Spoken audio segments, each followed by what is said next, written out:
So I'm currently on the phone with Ashton. He's another musician that reached out about the current interview series. So I'm going to go ahead and give him the chance to introduce himself. All right. Thank you so much. What's going on, great people? It's the homie, the one and only Ashton Reynolds, born and raised here in Atlanta, Georgia. Currently 27 years old. I'm an instrumentalist, rapper, songwriter, producer, the whole nine. I'm just all about creating something that'll be long lasting and worthwhile and not just following the current trends. Some of the instruments that I do play are the drums, the keyboards. I also play the saxophone as well. Also, like I said, songwriting, rapper. I freestyle at the drop of a dime. I also host events. I do a plethora of things, but most importantly, I'm all about when creativity um, matches the confidence because you have to believe in yourself to be able to do all of these things here. And I'm a firm believer in my faith. So I utilize all of those things together to make sure that through the arts, I can paint this perfect picture through creativity. And that's unity within all of our communities here. So that way we can all have fun and understand what love is all about. And most importantly, make great music and all of that good stuff as well. Excellent. Very cool. So why don't you go ahead and go into some detail about, when you first found music and what about it was super important to you that made you want to pursue a life in it? um, I want to say the time where I found music was when my mom was at her sickest. She passed away in 2015. And, she passed away due to having an accumulation of strokes, had 17 in all. But after she had her massive stroke, when I was like around 9, 10 years old, I had two keyboards sitting around the house. And I just wanted to do something to bring a smile on her face. So that some of these days can be easier for her to go through. So I'll just, play around on the keys and came up with the chords. And I seen how playing the piano and rapping while playing, it brought a smile to her face because I just wanted to make something to inspire her to keep up with the fight and just, keeping a positive mentality as she went about therapy and things of that nature. Fast forward in high school, I was also battle rapping. So once I seen that, oh, I got some skills here.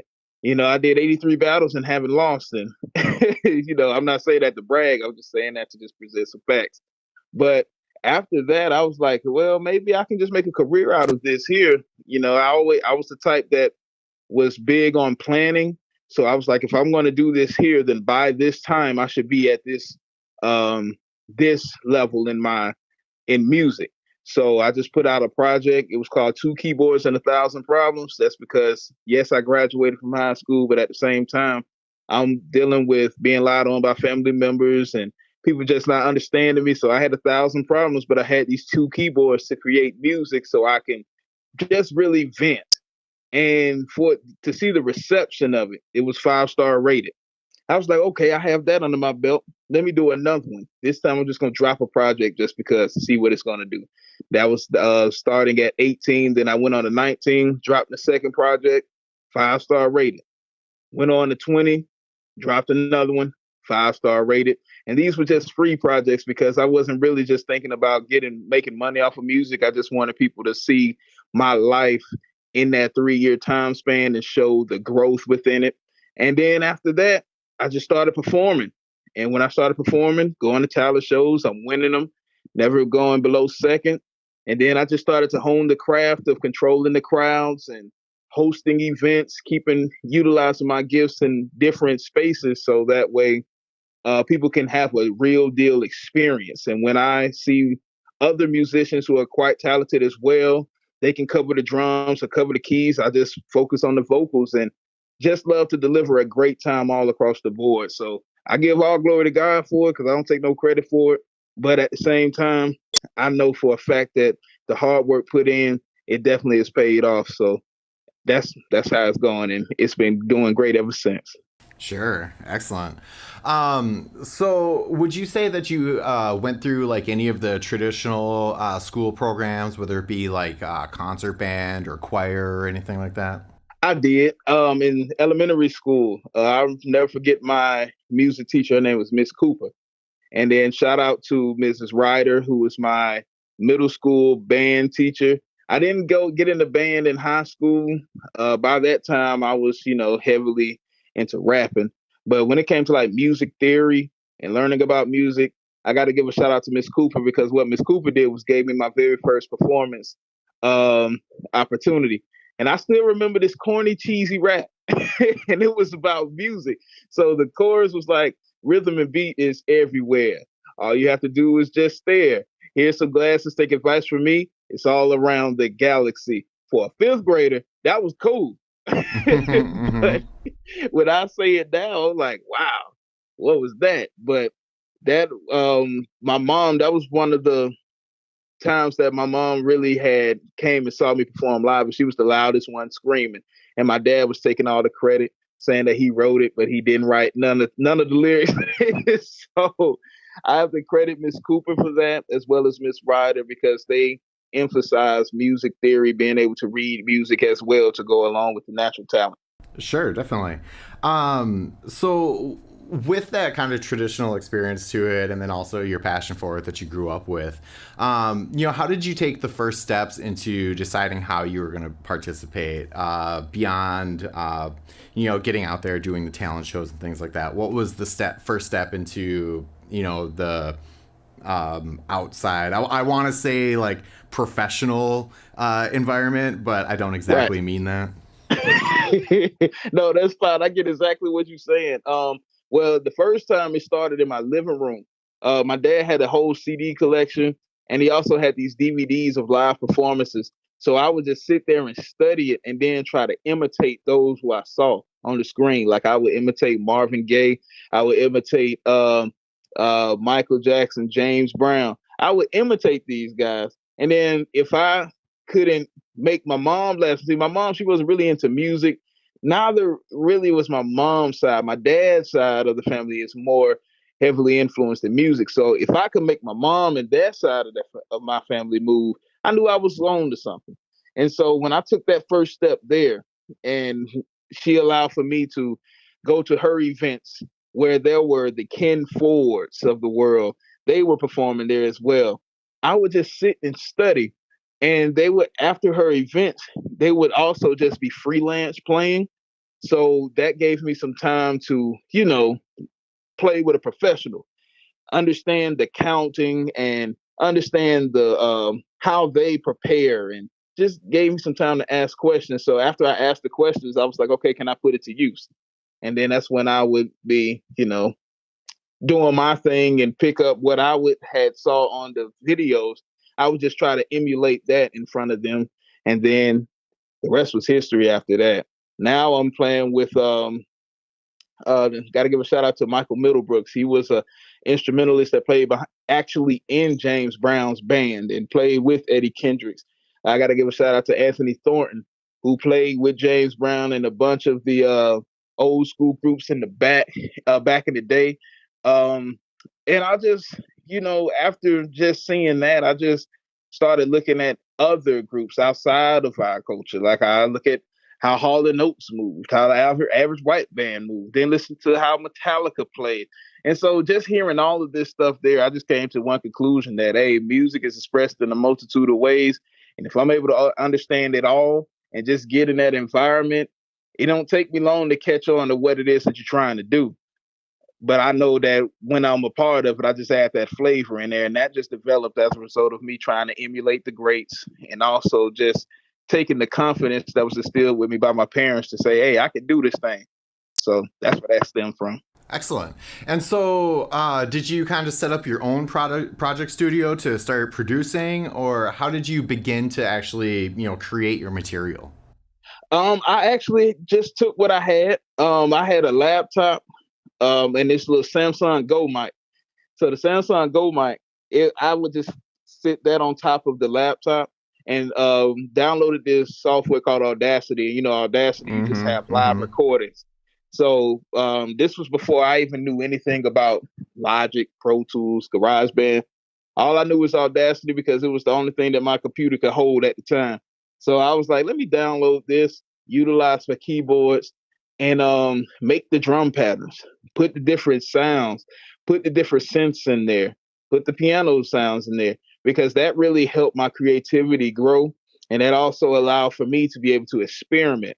So after that experience, I was like, okay, I can do this in the major studio because I had to make these songs from scratch. I didn't have any stock sounds that I could use and just program it in there. I didn't have the arpeggiators to eliminate human error when I'm playing.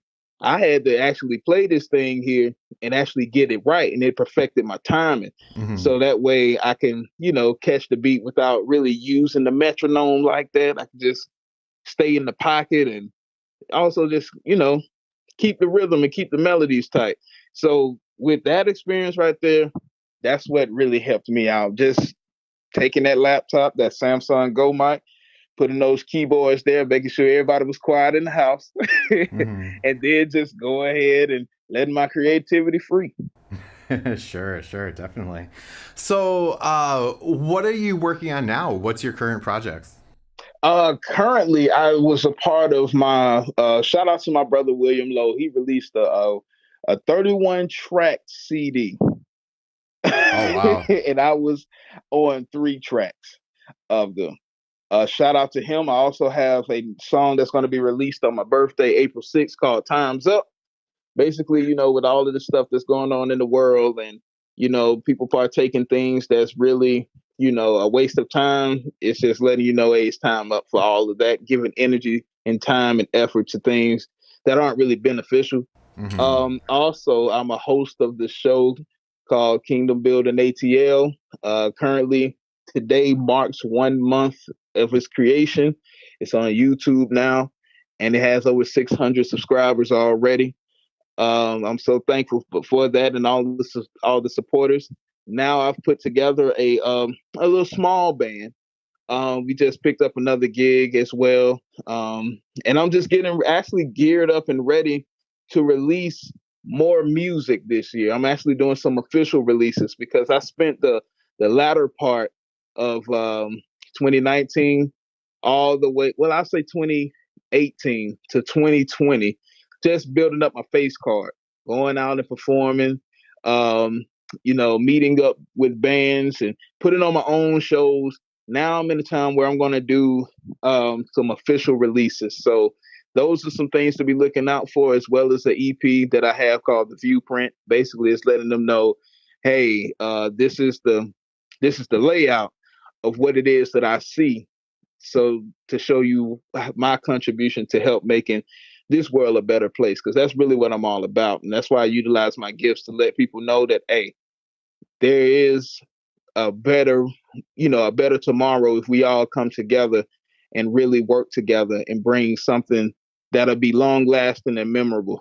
So that's what I have coming up, and hopefully and prayerfully y'all stay tuned and locked in with the homie so that y'all could be caught up with all of the good releases and things like that. Sure, definitely.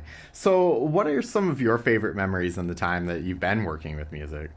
Oh man, the time where I made 3,000 people move.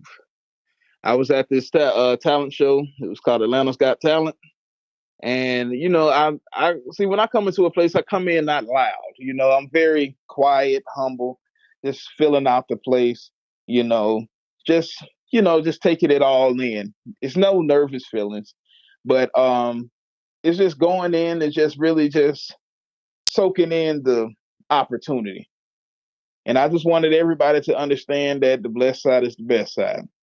And once it, and that's my that's my slogan. I always say the blessed side be the best side. And when I'm doing the call and response effect of performing, Hmm. I have the crowd say straight up.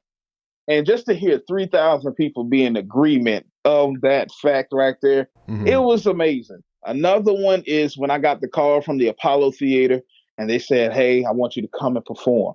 Another one is being on television 4 times. Went on Atlanta Live, and I was able to present who I am live on television to over Hmm. 235,000 homes.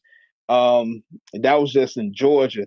And no Hmm. tell, I don't even know about the numbers outside of Georgia, but I just know that I just received a lot of calls after those performances, and they watched me mature and that was starting back in like 2017, and Hmm. last year was the latest time that I was on that show as well.